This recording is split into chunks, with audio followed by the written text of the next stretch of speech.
This time of year, more people are using fireplaces to keep their homes warm.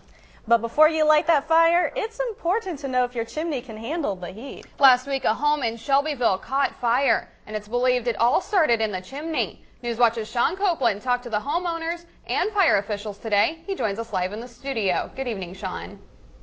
Casey, what I learned today is that it only takes seconds for a fire to get out of control. And that's exactly what the Shelbyville couple experienced. Started the fire and then went upstairs, and then we were getting ready to leave, so we came down to put the fire out so we could go, and the whole downstairs was filled with smoke. This is the first time Daphne Bly has ever had to deal with a fire. She says the situation was frightening, and from now on, she'll be keeping an extra eye on what's burning in the fireplace. And I was just worried that there was a fire up in the chimney. That's why we called the fire department. You know, we didn't want anything to happen. So Shelbyville firefighters say at one time they were called to as many as a dozen chimney fires per winter, but thankfully they say those numbers have been on the decline. Still, people need to regularly check their chimney.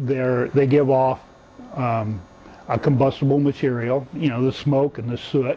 That soot collects in the chimney and becomes tar-like, and then after a period of time, that tar becomes combustible.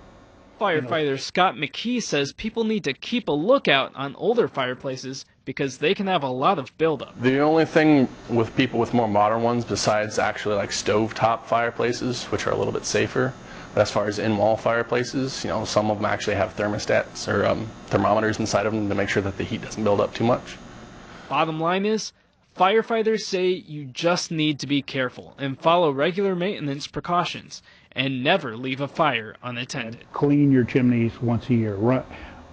Go to one of the farm stores. You can buy a chimney sweeping system. Bly says the fire at her house will definitely make her more aware, but won't stop her from using her fireplace. I grew up with fireplaces, and my grandmother had one that we used very frequently in the winter. So not really. It's just something that you have to watch and be careful with, and make sure. Thankfully, no one was hurt in the house fire we mentioned in the story. Officials say good cleaning of debris, animals, or just smoke and soot once a year can keep your fireplace running smoothly. Reporting live in the studio, I'm Sean Copeland.